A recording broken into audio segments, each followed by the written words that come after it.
Group 4, and we are going to be reporting Emerging and Young Adulthood, which is right after adolescence. So the contents of this report will just be the same as the other reporters, starting with physical development, then cognitive development, lastly, psychosocial development. But before we start with the physical development, I would like to talk about the key features of adulthood first, which is based off Arnett from 2006. So for the key features of adulthood, this is actually very relatable for me since I am in my early 20s and I fall into the range of adulthood, which is 18 to 25 years old. But in other countries, they start with 22 rather than 18. So yes, the first key feature is the identity exploration, wherein I think this has already started during adolescence and will continue through the adulthood phase. So for the identity exploration, which is also relatable for me since in this age, I am deciding which field I am going to be specializing in, especially that psychology has a lot of like specialization. And this is also the same with exploring possibilities with partners. So yeah, I think some of us that falls in this range of age is actually exploring our love partners. So the next key feature is actually instability, and this could be financially, since some of us are still transitioning from being financially dependent into being financially independent, since some of us are already earning, and because of like the economy's problems, inflation is rising up, so there will be difficulties in paying bills since everything is expensive. And this could also be, instability could also be in romantic relationship, since some of us are actually still in this shaky stage of our romantic relationship. So the third key feature is being self-focused. So yeah, this is actually relatable but for me, since this stage I want to be focusing for my self-growth or self-improvement. So this is the stage wherein I still think of myself first rather than having family pa or rather having children. So this is the time po na you decide wherein if you want to take masters or have longer educations or pursue a different course, things like that. Next key feature is the feeling of being in between. So yeah, I think I can relate to this. Okay, there are times wherein I actually hear this from my parents when, for example, when I get lazy, I just rot in bed. I actually hear from my parents saying, "Na, you're old na, you should be working, you should be studying." And sometimes when I go out and kanang be with my friends and hang out, some of us actually hear kanang, "You're still young, why are you doing this and that?" Yeah, that's sometimes the reason why we feel in between. And the last key feature is this is the age of possibilities. So yeah, this is actually where the time we're in. We are optimistic about our future because we are working on it. We are pursuing our dreams, and we are exploring and open to these arising opportunities. Next slide is this question. When does a person become an adult? So this is actually the first sentence in chapter 13 when I was reading our book. So before I went into the next sentence, I actually answered this question. When does a person become an adult? So my answer for this is actually, I think when someone's already matured and also being an independent person na. So yeah, that's actually true since I read na the entire paragraph, and it is actually, to summarize it, that's what it's actually saying. So actually this has a criteria. There are 3 of it. The first criteria is accepting responsibility for oneself, which is true. You are able to accept this responsibility. You're going to take it in. For example, you start paying the bills. That's actually one of it. Next is making independent decisions, which is actually true, because your parents still have a say on everything. However, you are the last one, or it's your last say, so you are going to decide for yourself. And then next is the third criteria is being financially independent. So actually in other countries, for them to become an adult, they actually, for example in America, they actually move out of their parents' house and live alone to start being independent. And also in the European countries, the marker for them to be able to be called an adult is actually to be self-sufficient. So they actually start na to live independently and pay their bills. As you can observe from the title, the young and emerging adulthood. So the emerging adulthood is actually a new coin, a new term. So there are actually people, because of the generational gap, or because the times have changed, it has become more industrialized. They made the term emerging adulthood. So they describe emerging adulthood as the transition from adolescence to adulthood, which is characterized by experimentation and exploration. So there are actually people who already felt na they left the adolescence stage. However, they do not want to call themselves adult yet. So that's why there is an emerging adulthood.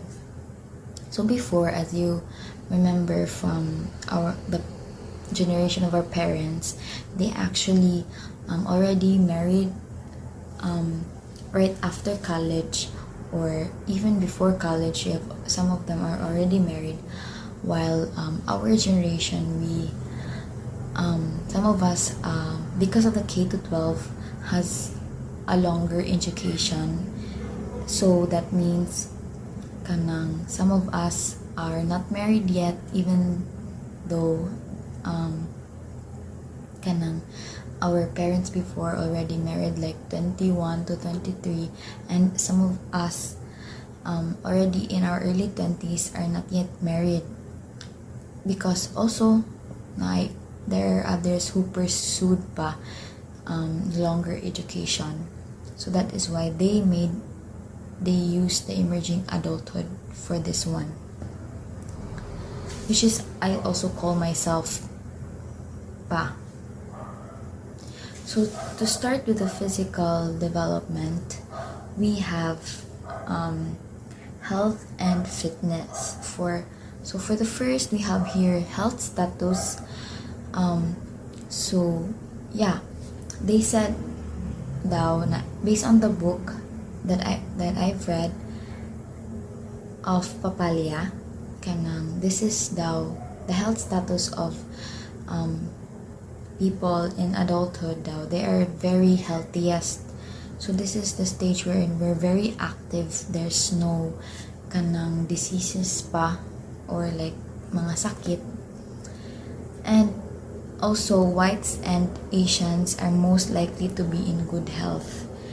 Okay, since we all know na people with color actually receives a lot of discriminations, so this affects their health, and some of these people actually happens to become more kanang obese.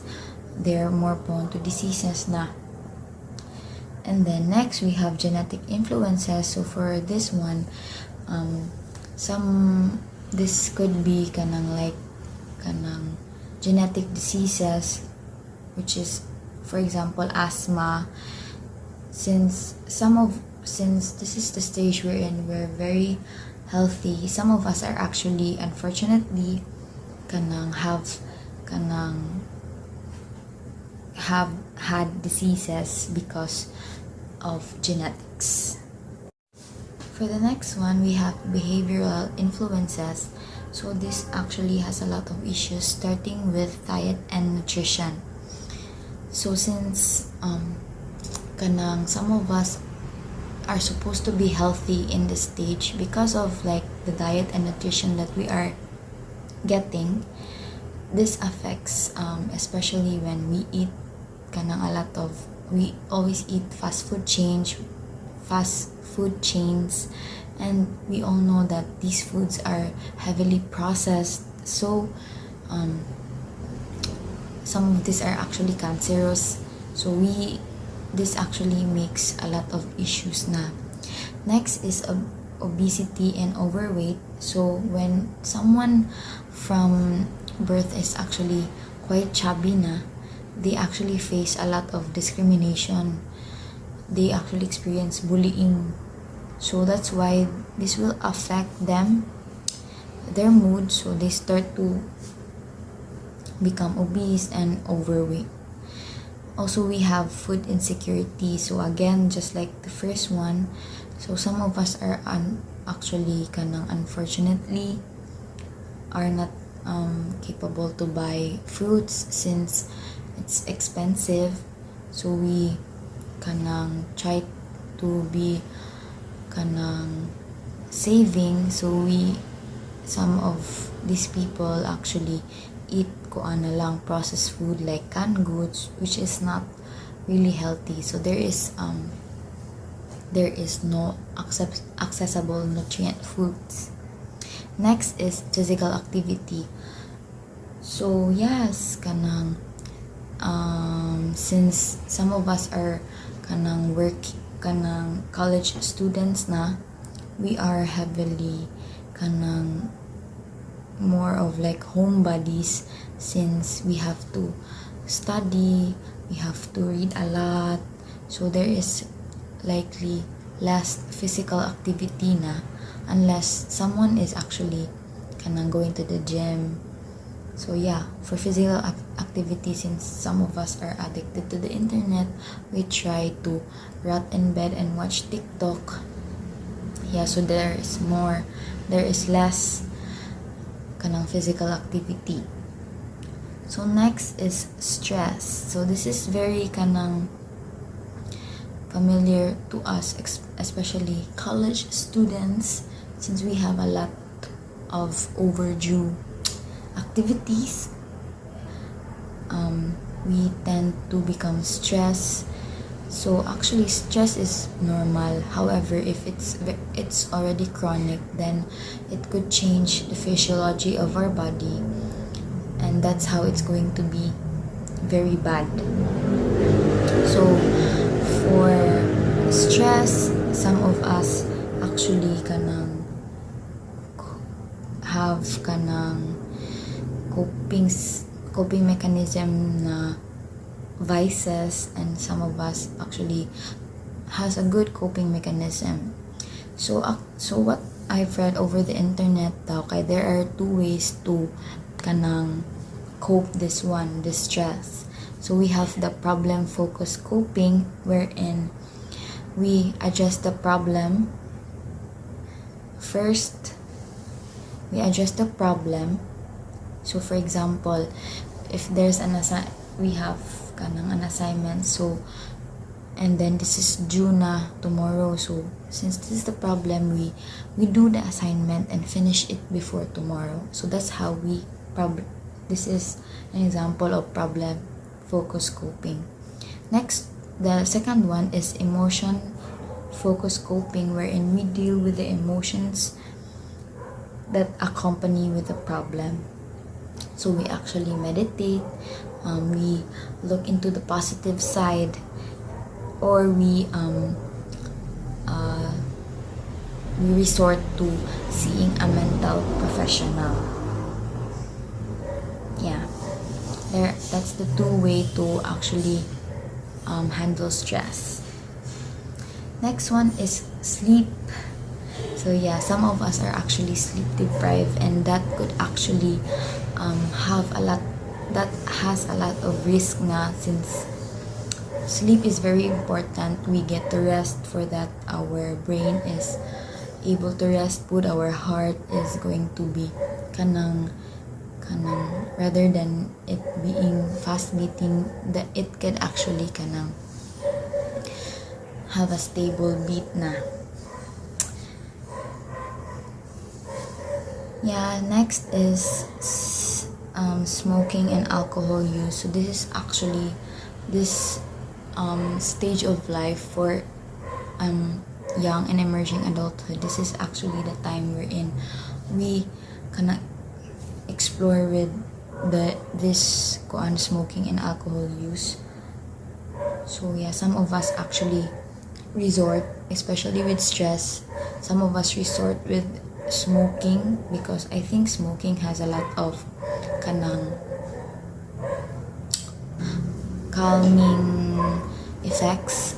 So yeah, some of us resort to that, and we also use sometimes with alcohol use. So diba usually when kanang after exams, I hear, or we hear from our colleagues na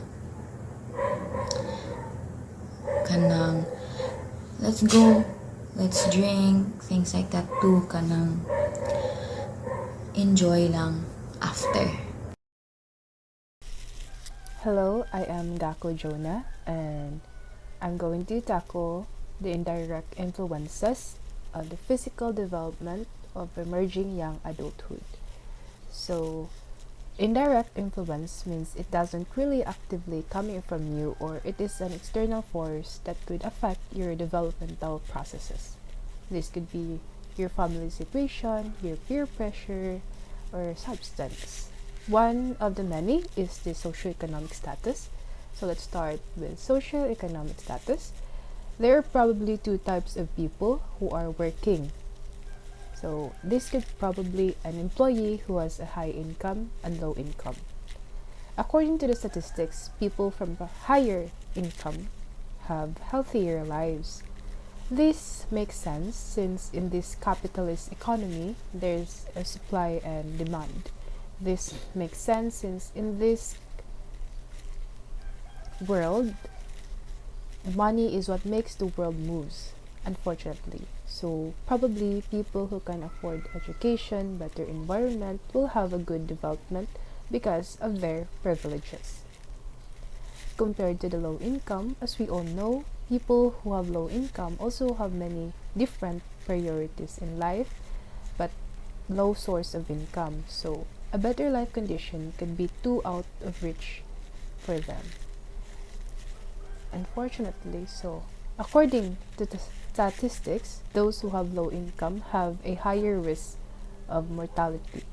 This makes sense because those who work on a health-related risky job, such one of them is working on construction site or mining, so they're very exposed to a risky job. Therefore, socio-economic status is one of the many things that could affect the development of an emerging young adulthood. Next, let's tackle race and ethnicity. Racism is still rampant nowadays in spite of the social movement that's happening.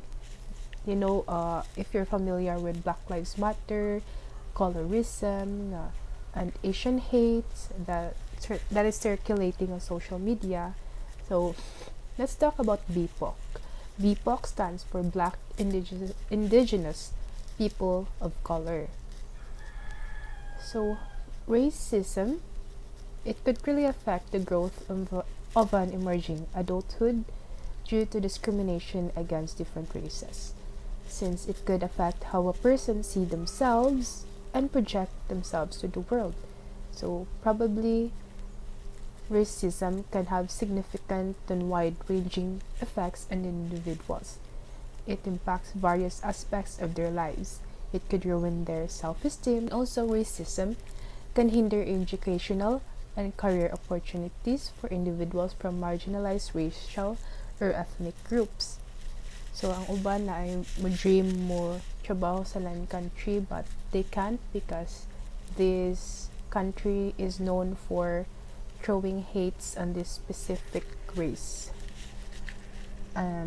Experiencing discrimination can lead to feelings of isolation, alienation, and mistrust in relationships with others, including friends, family, and colleagues. So, next, let's tackle relationship and health. Social relationships are vital to health and well-being. According to the book, Friendship Network, we're protective against depression. A lot of us, when we're alone, we overthink a lot. And that happens because our lack of emotional support and lack of distraction will lead in dwelling to negative thoughts, such as self-criticism, and we tend to believe everything what we think. Diba, it's different when we're around with our friends, okay? Someone will offer you an advice or comfort you with your situation. So like for example, like you think you're a failure and then your friend will surely say something comforting to you like dili man or something like that, and then it can change na how you see yourself. So according to the statistics, people who are more socially engaging have lower mortality rate and increase in well-being. This makes sense since active social engagement can give you lesser time of isolation. You will be surrounded by like-minded people with the same passion, ambition, and purpose with life. Like for example, if you join an organization, you will be with people with same interests and mission as you have, or if you're an athlete and be with people who share the same interests like going to the gym, do yoga, or adventure activities, this can really affect your growth. That's why it's important to surround yourself with people who give positive influence because they will enhance the quality of your life. This is also the same with romantic relationships. Emerging adulthood is in the right age bracket to begin searching for their life partners. And it's really important to be wise on choosing. According to statistics, married people are healthier physically and emotionally compared to those who are separated, divorced, and who aren't married. Also, single people are healthier than those who are in unhappy marriage. This makes sense because marriage and relationships can really cause stress. Stress is a big factor for underlying health problems. One of the stress hormones is cortisol. As we all know in anatomy, as we tackled endocrine, cortisol is body's stress response.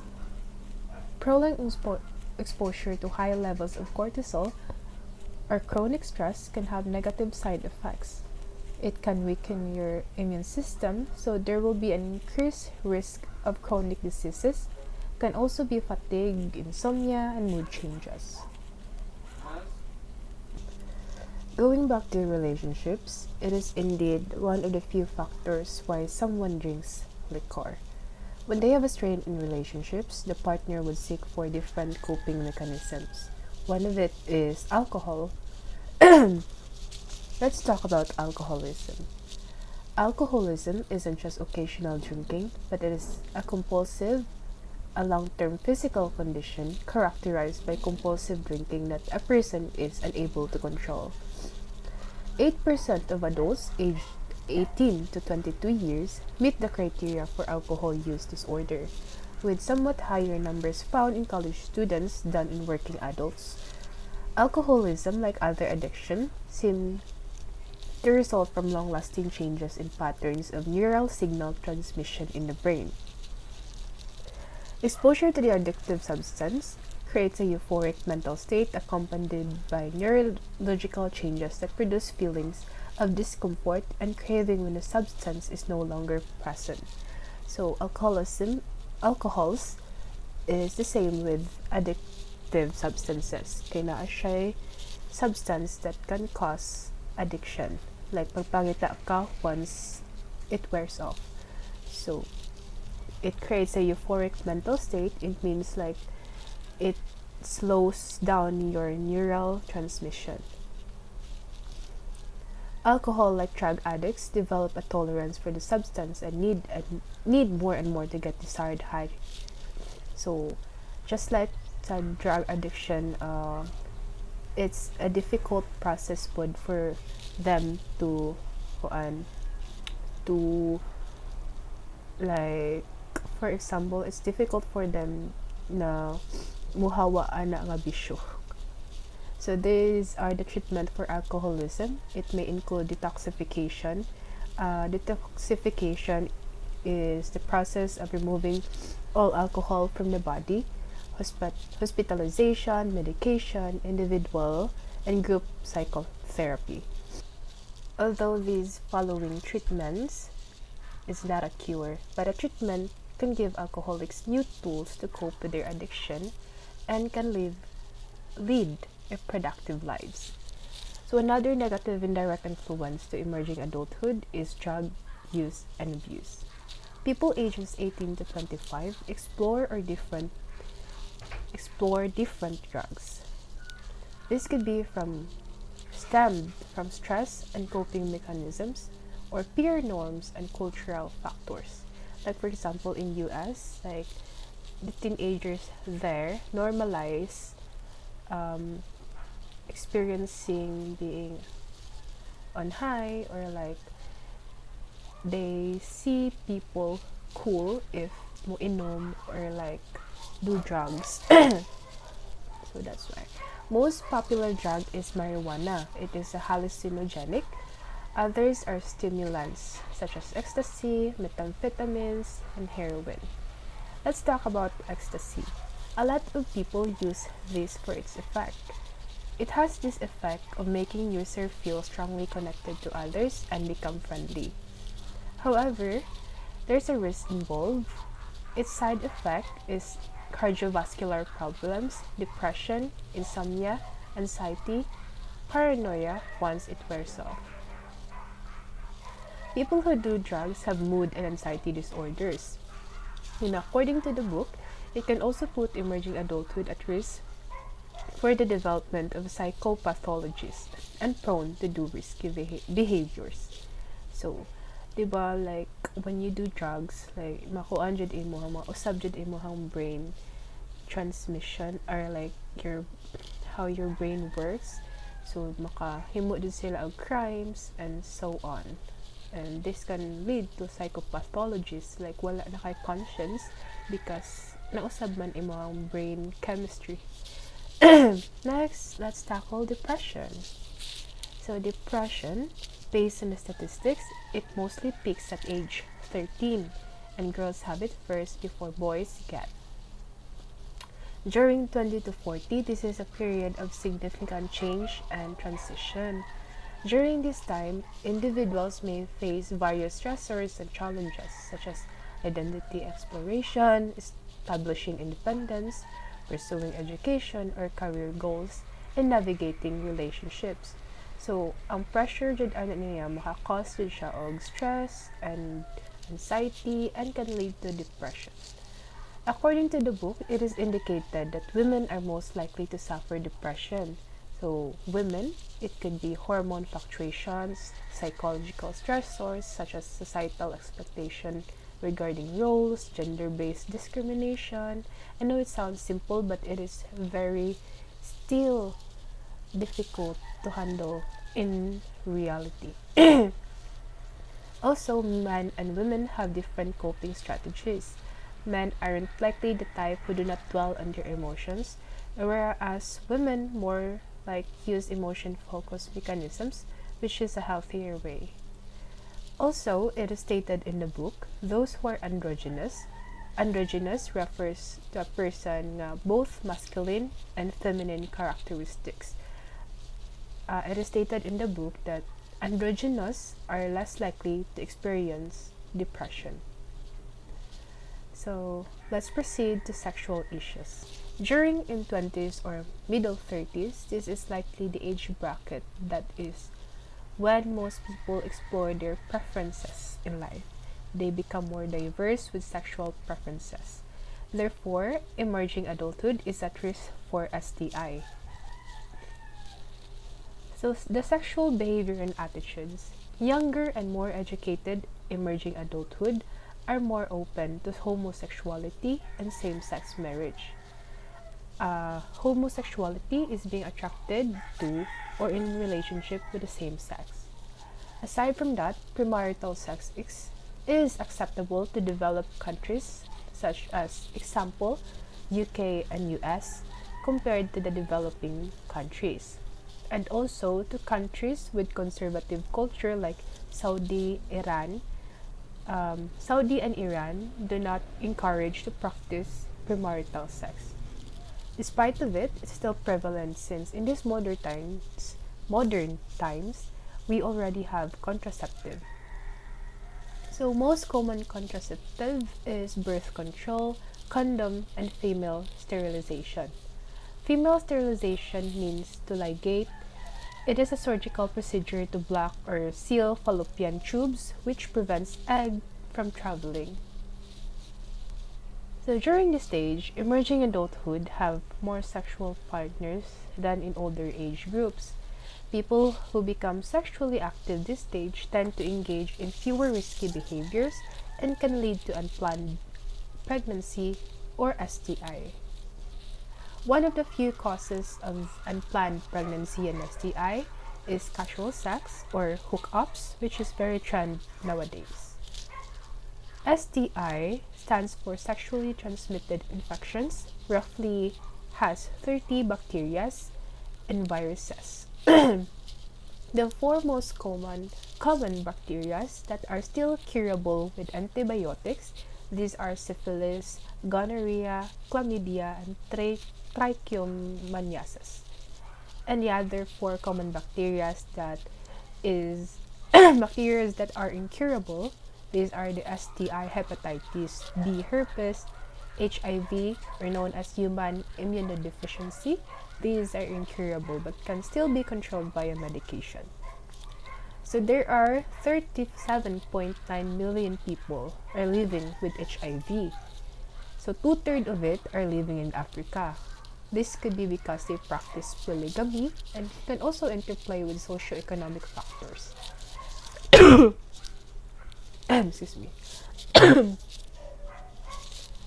The key at risk for HIV are men who have sex with men, people who inject drugs, prison inmates, sex workers, and transgender people. So first, let's talk about how and why. So the syphilis, the bacteria is Treponema pallidum. You can have this direct contact from mouth, lips, and anus. So, diba, as what mentioned that the key at risk for HIV are those men who have sex with men. So, naadiri direct contact from mouth, lips, and anus.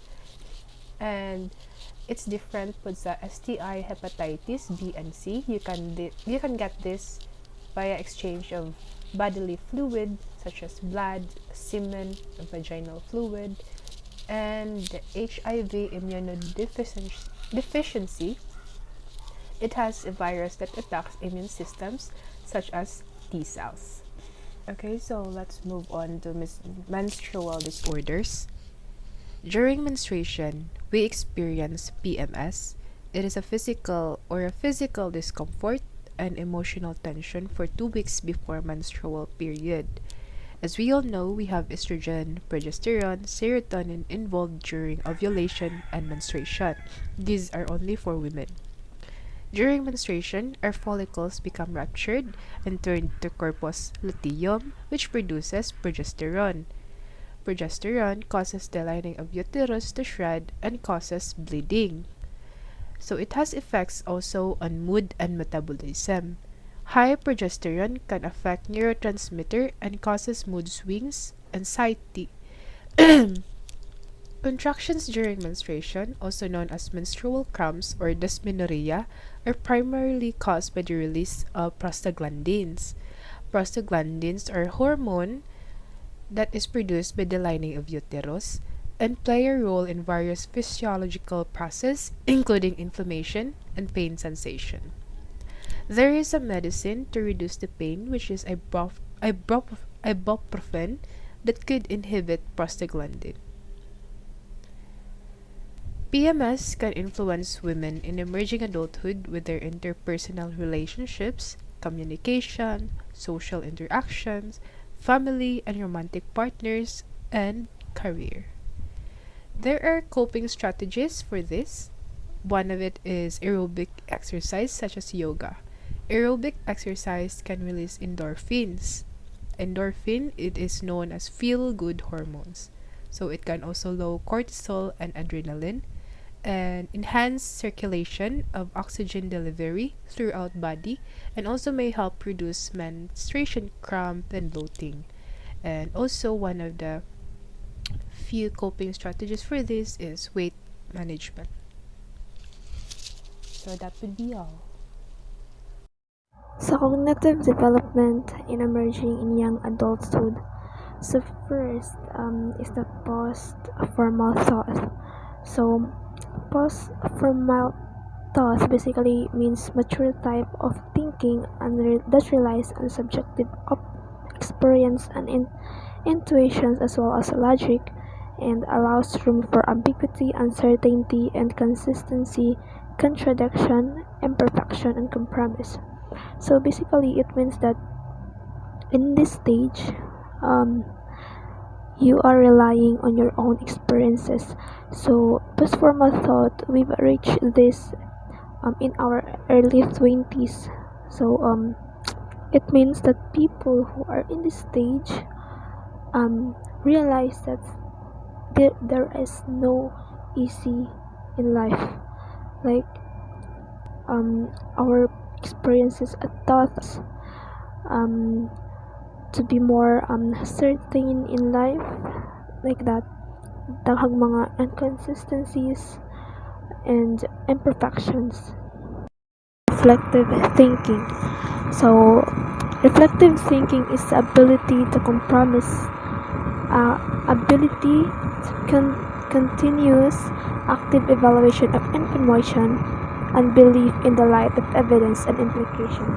So basically it means that in reflective thinking, di na padalos-dalos when you are practicing reflective thinking.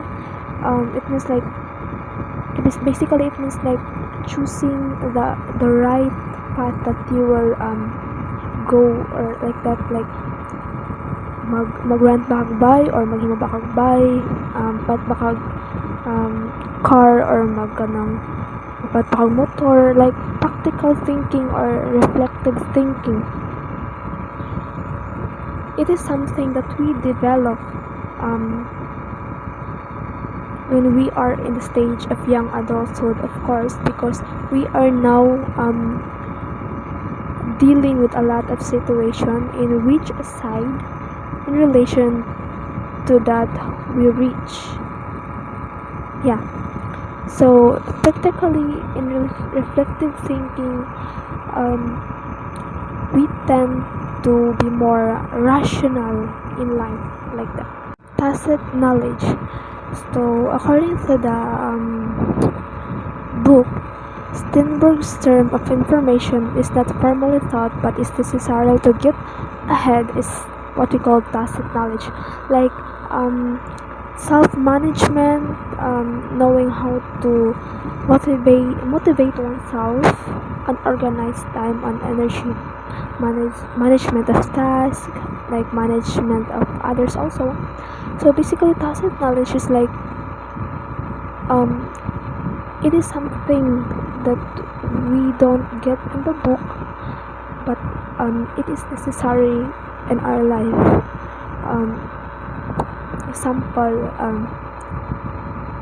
self-management. So basically, it is not taught in school, but we have developed self-management in our own.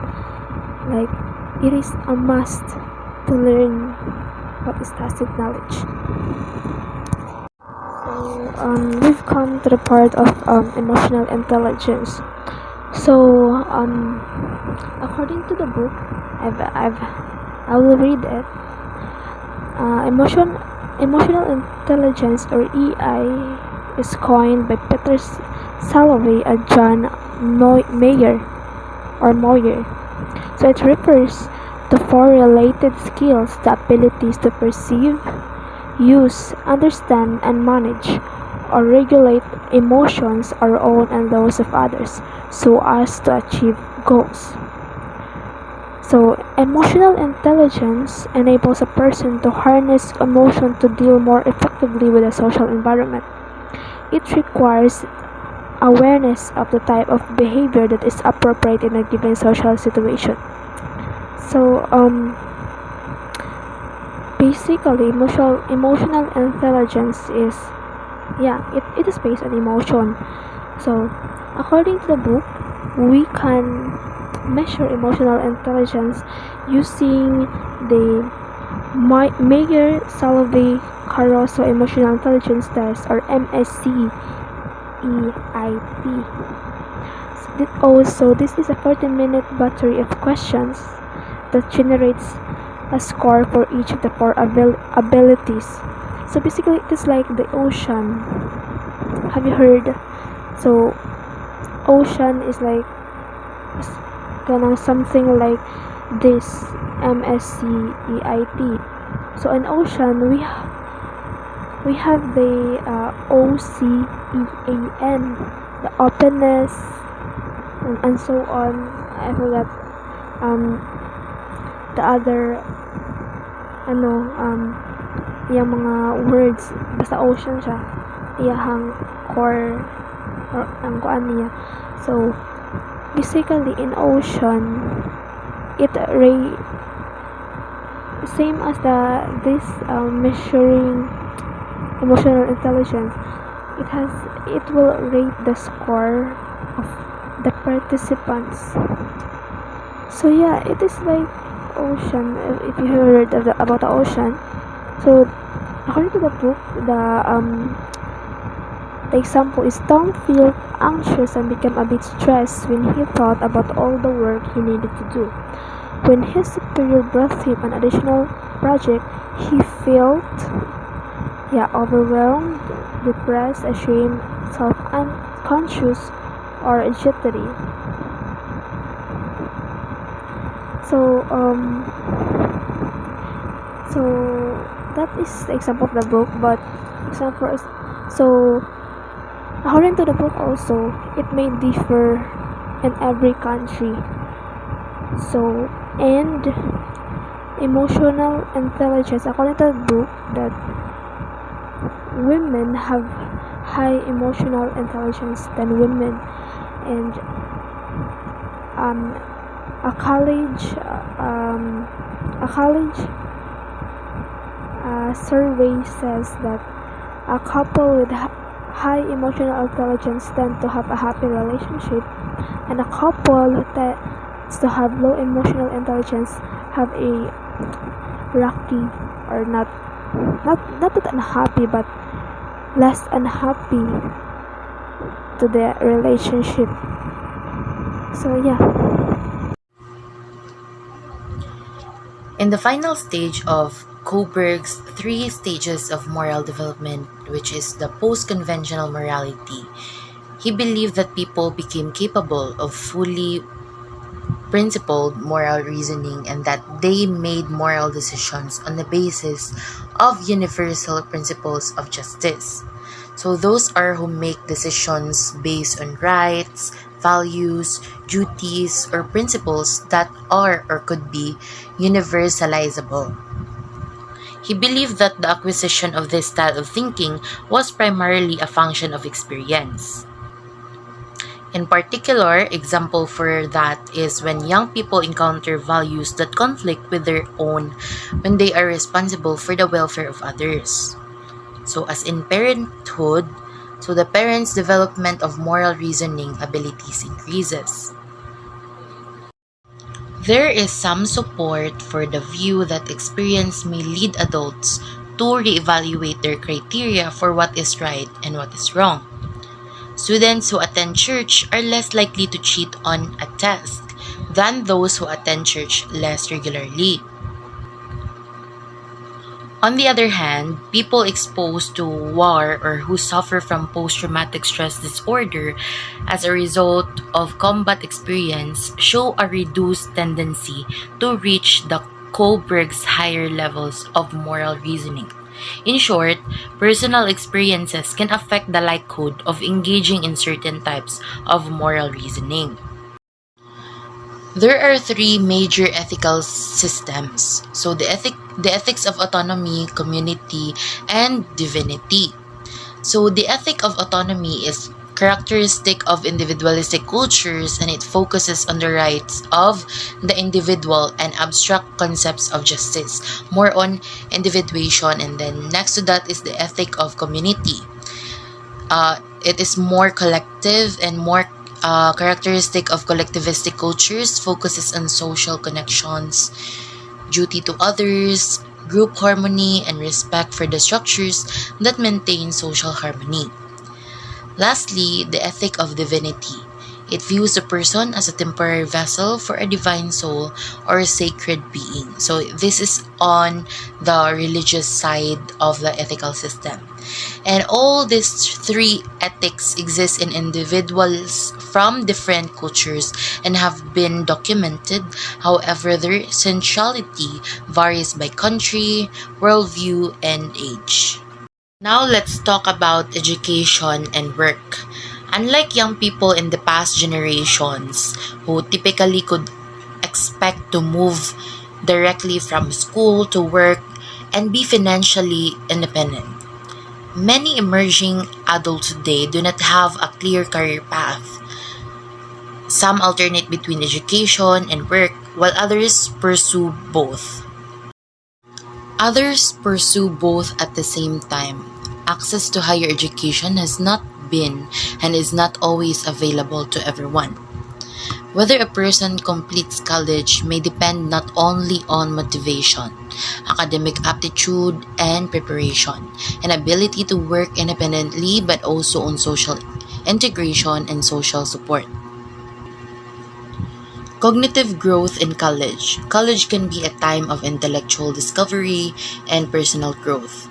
In terms of both immediate and long-term benefits, going to college or any college is more important than which college a person attends. And at this point, students decide for themselves what ideally they want to believe. They give credence to the inherent uncertainty of belief but feel confident in their choices and values and trust in their own opinions. Entering the world of work. By their mid-20s, most emerging adults are either working or pursuing advanced education or both. Those who enter the workforce face a rapidly shifting landscape, whereas previous generations of employees often could expect to remain at a company from their start date until their retirement. And that pattern of employment is becoming increasingly rare. More and more adults are self-employed, working at home, telecommunicating on flexible work schedules, or acting as independent contractors. Moreover, for adults without sufficient education, unemployment rates are high. Young adults with a bachelor's degree or higher had an employment rate of 86% in the year 2017, whereas those who had not completed high school had an employment rate of 56%, which is lower. So these challenges may make it difficult to earn enough to establish an independent household. Active growth at work. People seem to grow in challenging jobs, the kind that are becoming increasingly prevalent today. This research has revealed a reciprocal relationship between the substantive complexity of work, or the degree of thought and independent judgment it requires, and a person's flexibility in coping with cognitive demands.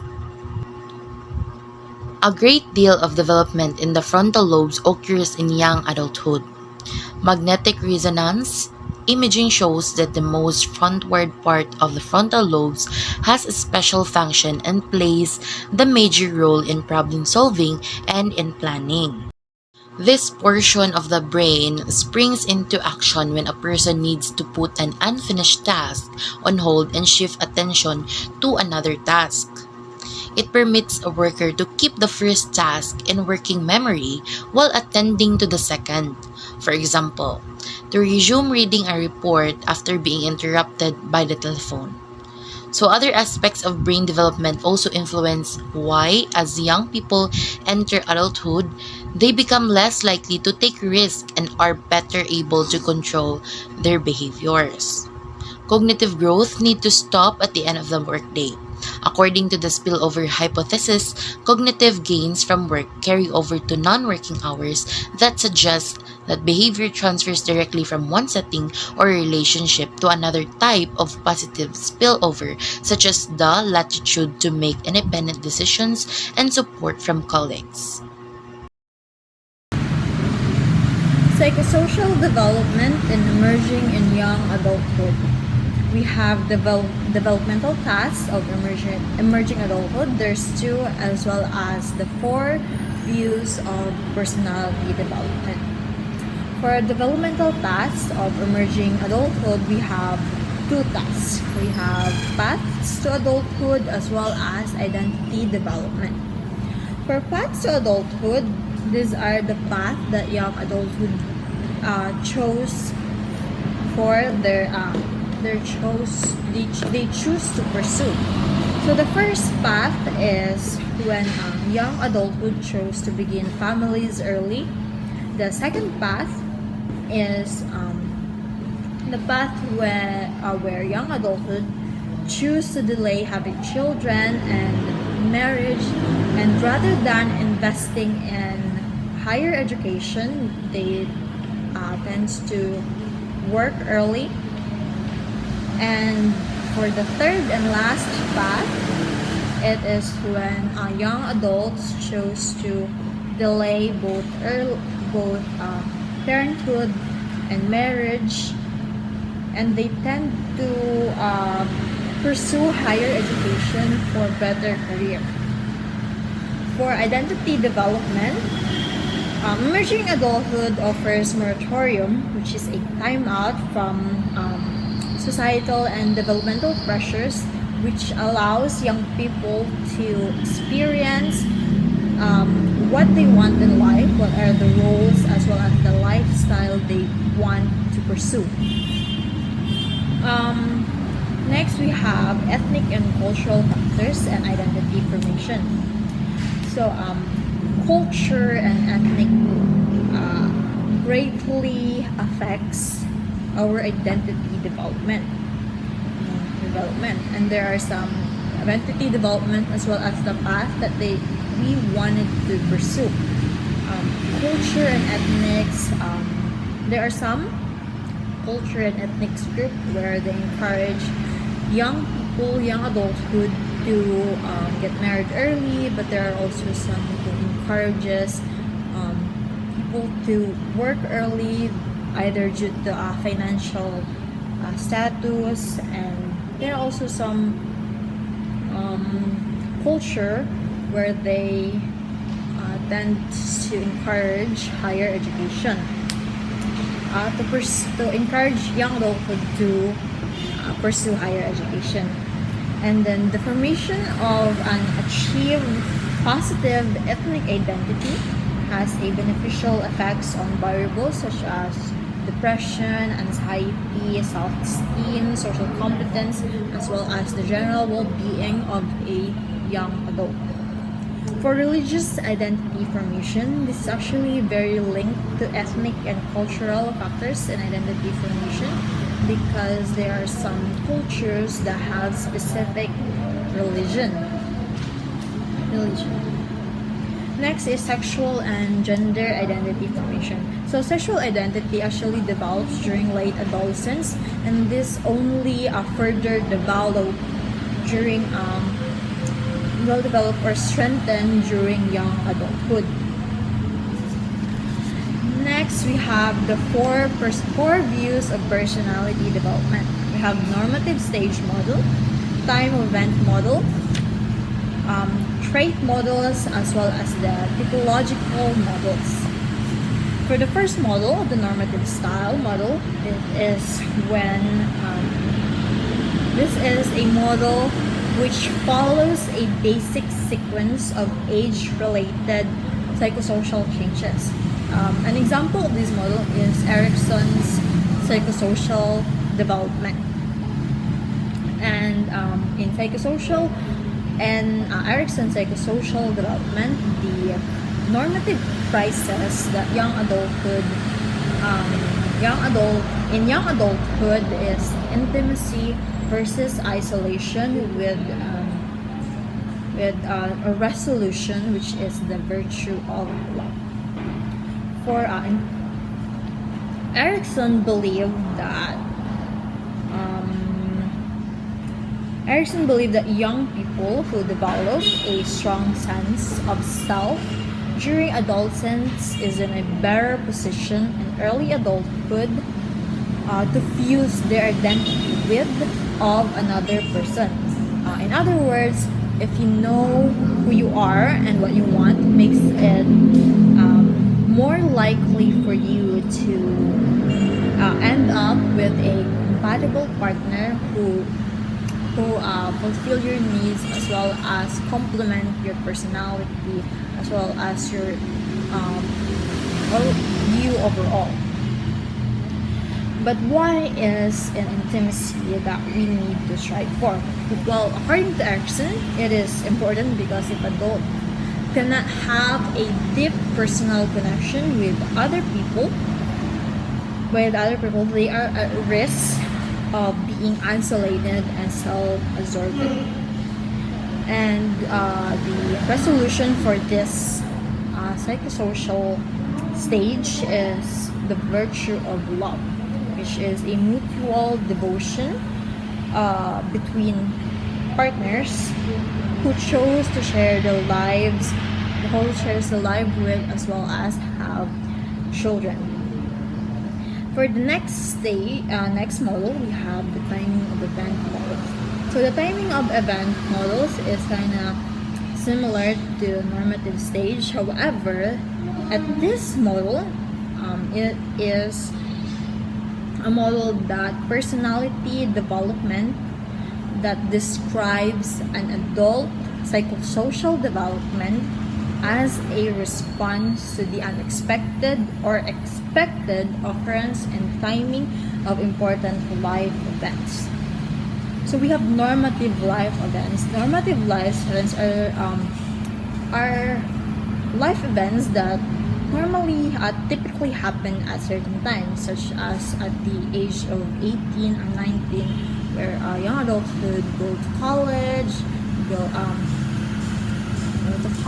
start working, or have a family. And according to this model, people have a keen awareness of both their timing as well as the social clock of these events. Social clock is the society's norm or expectations for appropriate time of life events. And if this event occurs on time, development will proceed smoothly. However, stress may come from unexpected events such as losing a job, as well as when when an event happens often, such as being a widowed at the age of 30, and if an event that is expected to happen did not, or like failed to happen, like being unable to have a child. For the next model, which is the trait model. So the trait model is a personality development that focuses on mental, emotional, temperamental, and behavioral attributes or traits of a young adult. So the trait models have an example of this is the 5-factor models, which consists of 5 dimensions, which is openness to experience, conscientiousness, extroversion, agreeableness, and neuroticism. So in openness, you can either be, a young adulthood can either be imaginative or practical, interested or in variety or routine, independent or comforting. For conscientiousness, which is a young adult can either be organized or disorganized, careful or careless, or disciplined or impulsive. And extroversion, a young adult can either be sociable or retiring, fun-loving or somber, and affectionate or reserved. In agreeableness, young adults can either be soft-hearted or ruthless, trusting or suspicious, and helpful or uncooperative. In neuroticism, which is emotional stability, when you are in a tense situation, a young adult can either be calm or anxious, secure or insecure, or self-satisfied or self-pitying. So for the last stage, we have last model, we have typological models. This model identifies the broad personality types or styles. So we have 3 personality types. We have ego-resilient, where ego-resilient people are well-adjusted, self-confident, task-focused, helpful, cooperative, and attentive. And we also have over-controlled personality type, where these people are shy, quiet, anxious, dependable, and they're also the most type of person that is most subject to depression. And last personality style is under-controlled. Under-controlled people are generally active, energetic, also very stubborn, impulsive, and easily distracted. So ego resiliency interacts with ego control. According to this model, ego resiliency interacts with ego control to determine whether or not a behavior is adaptive or maladaptive. So it's either a positive response to stressor or a negative response to stressors. For example, under control can lead to creativity and resourcefulness. However, if it is excessive, it can lead to externalizing and antisocial behavior. And it's also the same for over-controlled people. Over-controlled can help a person being highly focused and planful. However, it can also lead to an inflexible and inhibit style of behavior.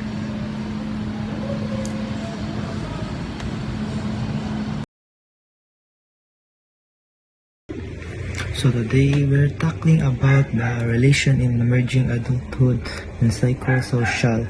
As we all know, relationship in young adulthood is very important. Not because not because it is sweet love and like that. It is becoming a more mature love, no? And then here is why, no? So we need to focus on exploration, no? Because sa ato ang kuan, sa in adulthood, ang relationship is a roller coaster na. Like kayo compare sa uban, like uban compare sa paubos na, diba? So here why we need to focus on our identity, no? So this is the time we are here, know who you are, and relationships can be a big part of the exploration. You might be tried different styles of connections, casual and serious dating, no? We need to know our identity, so that we kan para matakol na to kung sa atong likes, not just because just not because mustay ta sa usa na to ka forte na to, like the way to date or the way to intimidate mga tao na gusto na to i-date, diba? We need to try new things, no? And then we need the independence, no? You're likely becoming more independent from your parents. Yes, of course. And then friendships and romantics can provide new source, supports and closeness, no? It is indeed need for us, no? To be independent. For our explorations.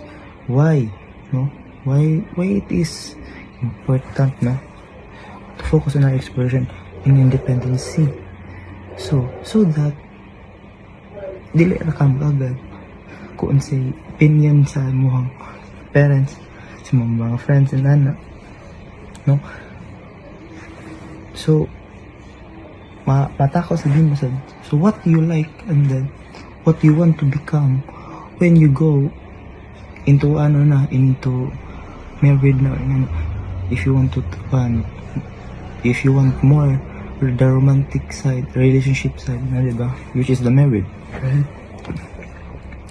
And then let's talk about the romantic relationships. So what is romantic relationships, no? There are fluidity and experimentation, no? Relationships may be shorter lived or more focused on exploration compared to later adulthood, no? So naiubansad na ka ng like shorter like mas gipinapili nila mas fun, like for example traveling they explore express their love through traveling a lot to each other, no? For example, siya. And then like ara nila maila-ila kaugalingan yun, ara nila maila-ila mga ilang the way they romanticize their relationships, no? So nasa tayo kan diri sa development and skills. Through this experience, you can develop more relationship skills like communications, compromise, and emotional intimacy. You know, it is important for us when we have a relationship, no, we need to acknowledge all this, no. It is very important to develop our skills, developmental skills. So that, for example, if you don't have communications, how will you get used with that? You know, okay. Most of the people nowadays, why they get break easily, a relationship break easily because of lack of communications, no, and then lack of compromise and emotional intimacy, no. Why? It is because they chose over to be pride, their ego, and then sometimes they usually get angry, and more of that instead of making communications, no, to be gone, like okay ba? If you get me, guys, no, like we need to what we call this, acknowledge it always. In a relationship, we need to have like strong communications and then understanding of each other's. We need to acknowledge each other's boundaries, likes, wants, and all of it, no? And then the last is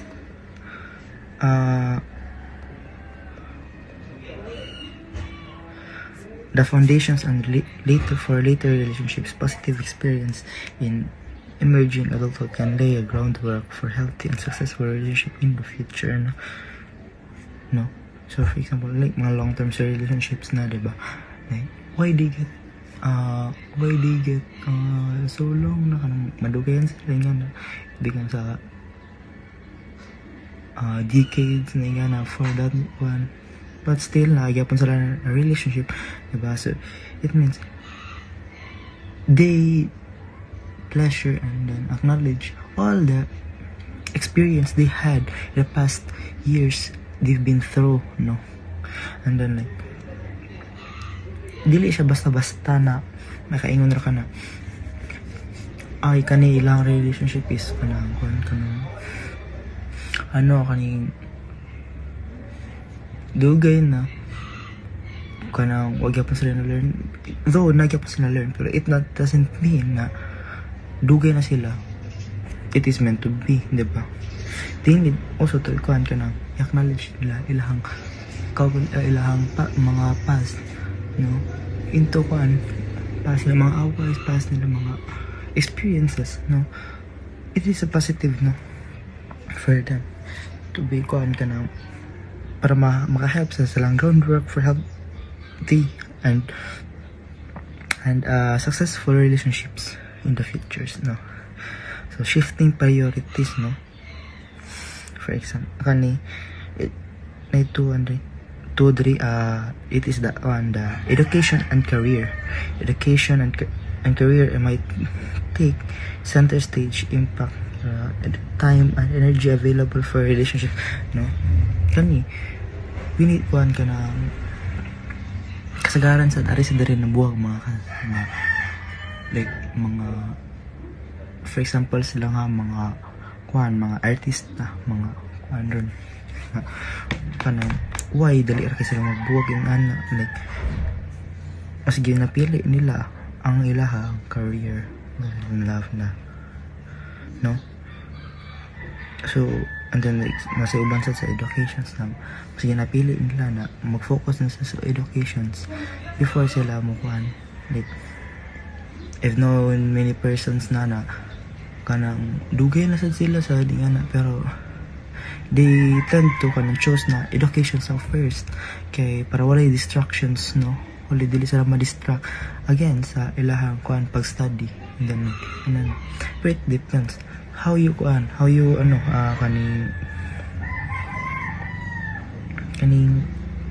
like you need to understand also sa kanang natin mga boundaries also usa na you need to do this like that and then all, no? And then nasa tadiri sa marriage and cohabitation.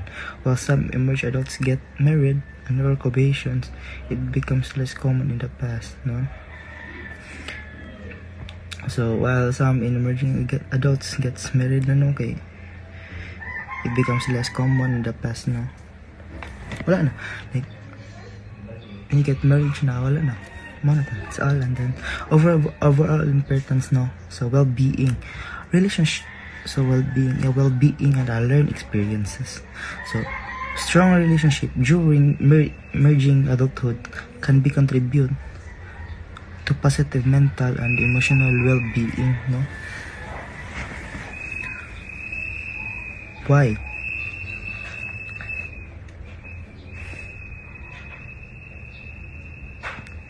Why nga nung makahap man sila kay they've been through a lot in the kanang circumstances, like a roller coaster, like just like what I said na earlier, no, before I proceed, no, but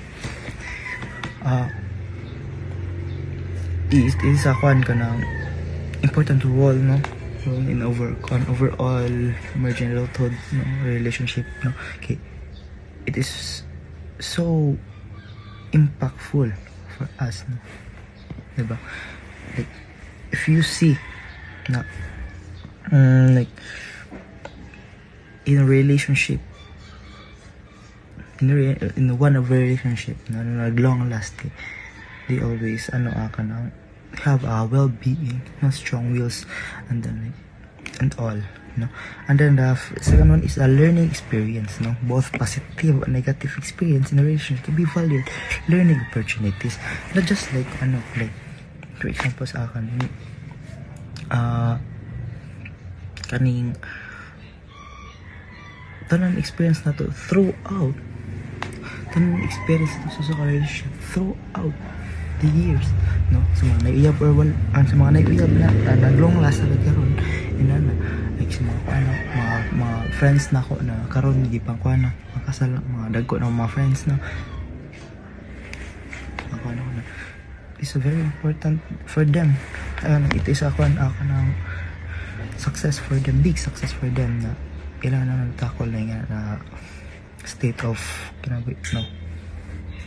Okay, both positive and negative experiences they've been through, they acknowledge all, and then it results to valuable learning opportunities. They learned a lot, and then here they are, no, they're getting married, no. Congrats to them sa mga friends, as a friend na ate sa akong friend na I became a friend sa also. So they've been together for 12 years, no, 12 years or more. I think 3 years na sila karon na year, magkasal na sila ron. And hopefully na ilang family will be more successful and then healthier, and they've been through, no, sa ilahang journey since they're in a relationship pa, no. And that's all. Thank you. And then I'll go back to our marital and non-marital lifestyle. So now we're talking about the marital and non-marital lifestyle, no. So what is the difference, the say kailan nila, say kaparehasan nila, diba? The differences and the say tawagan ni kaparehasan nila, term. So yeah, so marital and non-marital lifestyles as refer as the different ways people choose to live, no, live together in intimate, no, committed relationships have a breakdown of two, no, it depends, no. So in a marital lifestyle, no, so basically they are marriage in a legal union between two, typical involves in public ceremony, no. It is a social and legal, no, contract recognized and affirms couple relationships. Married couple shares many rights and responsibilities, and including inheritance rights, no, social security benefits, no. It's important, no, for a family or for a marriage, no. Hospital visitations, no, and then child custody and support rights, no. It is also important for them na their rights, na, because they are married, and then they have both rights for them to support the child, no. And then the tax benefits, no, it will be a beneficial more for them.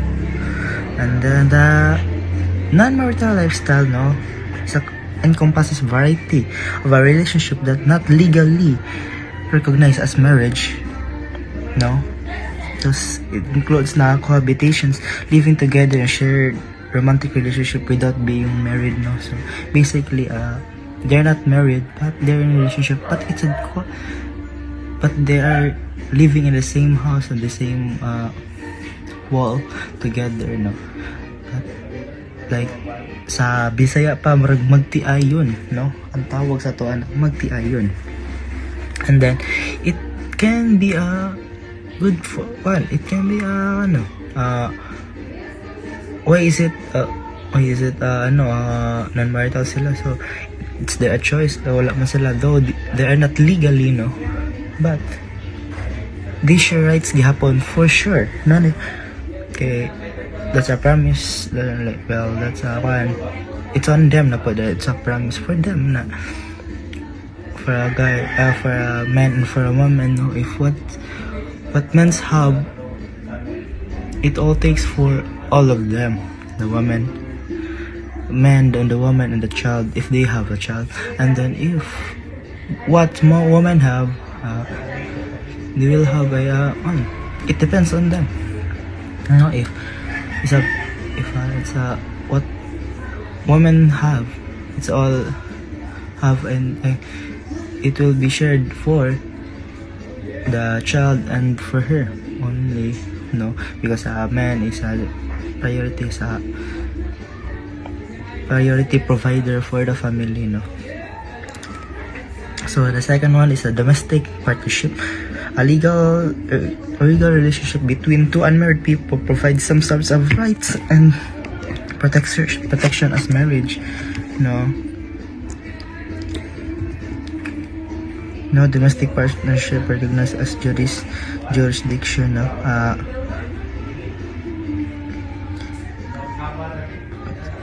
No, so it is so as you can see this, no, what I said, no, sila, legal sila somehow between two legal relationship, no, and unmarried people that provide same rights, no. So kanidri nana sila same rights and then protections as marriage, no. So it is so muna to and civil union, no.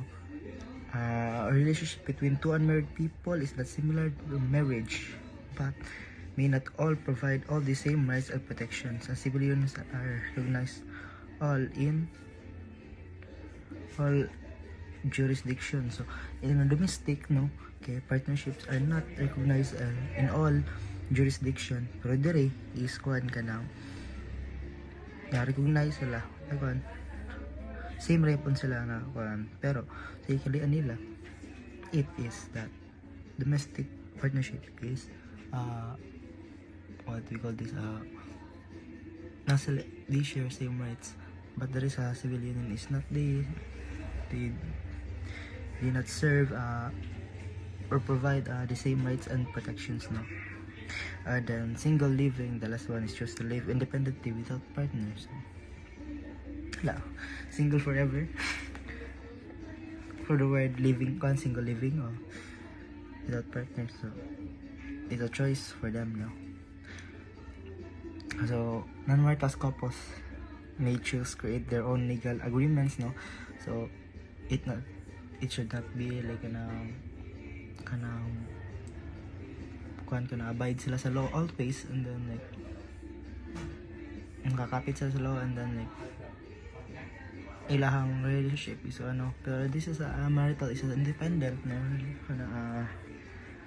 Independent sila in terms of what they call this, though may dili sila if na ay mga actions na yan na di kaya na, like for example mga cheating sila na, it depends on them, it's a choice sa diapon, no. Pero yeah, mga na to sa decisions of living married or non-marital or live in a non-marital relationships in one personal one, there is no right or wrong answer, no? Because why? Not the best choice for the couple may not be a choice for another. Here are some factors considered making decisions, no. Why? Okay, there's no dili man so for example religious beliefs, some religions requires marriage to couple to live together, no. It is true, guys, no, na we need a religion when it comes to marriage, no, diba? Dili man pwede na dili man pwede na ang usa ka guy, so for example ang guy or ang girl is kaning girl is a Muslim, and then ang guy is a Christian, so it's a conflict for them na magkasal sila, so it by possible, but they can love each other because they were all humans, but it is a conflict for the religion beliefs, no, that they need to kana married same religion with them. And then yeah, that's all. And then financial consideration, marriage marriage couples may have more legal right. Marriage couples may have receive tax benefits that are not available to non-marital. And then the children, married couples have more legal rights and protections regarding to the children non-marital regarding their children than non-marital couples. So why, no? So tawagan ni in a marital kay in a marital so siyempre nag-abide man sila sa laws, and then so if there's a conflict na kaning they will be separated somehow kaning silang duha maka-provide para sila. And then unlike sa kaning non-marital couples, if na sila mabuwag sila pero if sila married, I think for me lang kanang they can still receive pero mas more kanang mas complex ng jud mayo ang marital marriage, no, marital. And then so personal commitment, no, so some believe that marriage is a public declaration of commitment, while others believe that strong relationship does not require legal recognition. Well, yes, it may have be or may have not, no, okay, it's a choice man jud when you get married, no. So marriage is just a paper na patunay na kamo jud and we can live forever, but it doesn't mean na kanang wala mo yung rights para mo loving sa each other. So it's a paper lang sa agreement. So for the law and then for protections for future purposes, then unlike sa writers na independent sila, they can make their own time. They can make their own time silang gusto silang buhaton, diba? And that's all. Thank you. Yeah. And now let's tackle about parenthood. In middle childhood, parenthood is very important in this stage. It's very important because they need parents for they can able to do the tasks every day in their lives. And we have here the under the parenthood is we have cultural and contextual influences. Cultural and contextual influences. We have cultural differences. In this cultural differences is that refers to the sa una is people desire have many children than to the earlier generation. People desire fewer children today than earlier generations because sa una is ang lang mga anak is to daghan more than 5 like ingana, pero karon kuan na lang like duha or tag magsabot na lang sila duha or tulo or isa na lang gyud. And also we have here in cultural differences delays in childbearing and marriage. Sa una is magminyo ang mga kuan is 20 like nga na ilang edad 22, 23, but karon is more mga nasa 25, nasa 28, 30, ang uban is 35 like nga na. Delays in childbearing and marriage, dugay makaanak like karon sa una is dali ra nga na. Cultural differences according to the research. And we also have dual income families. Dual income families is pretty much dali ra kay sa masabtan. It's because dual income families both parents are naay income to sustain the daily needs of the household. sa mga household, sa finances, like nga na everyday lives, pangapalitunon. This can provide financial stability and income in their household. Sa una is men ramang gimukuan trabaho, mas prefer napoy a work ang women, so nag-work first ang men ag women, so mana more on income, like stable na ilang income sa ilang family. So we have also a cross-cultural studies involved in comparing and differentiate in the cultures, the similarities, and contrasting different cultures. Like, yeah, by studying mga researchers, different adversity, communications, and global interconnectivity. And we also have a general relationship dynamics, which is under the relationship dynamics, we have gender differences in parenting. So, gender differences in parenting means that according to the research, according to the book, men sa una is men ang magtrabaho, like ang men ang magtrabaho sa as in a family, men ang magtrabaho, then ang women, ang mama is magpabilin sa balay kay magbantay sa mga kids, like ingana. But karon na set up is pwede na ang women mag-work, like kanya ang papa is nara sa kuan, like pwede na sa both equal balance na sila, pwede na sila mag like nana sila work kanang kuan silang child, more on parenting na sila, like both. So men are apt in invest a greater amount of time in fathering, so lagi men mostly like the greater amount of time in parenting. And we also have here the marital satisfaction. So marital satisfaction, according to research, is that according to research that na mulaser or mo decline ang satisfaction during child raising years and more children. So more children, mulaser ang marital satisfaction, because parents are likely to experience stress, affect their mental health as well, and stability of their mind. And then let's move on to when marriage ends. So when marriage ends, so like if that instances marriage mo ends good because of circumstances na wala gyud nagkasinabtanay, so mao gyud ma-end gyud ang marriage. We have here the divorce. It's kanang dali ra man siya masabtan. Divorce kanang like nag-separate ang father and mother, nag-separate because of mga pretty much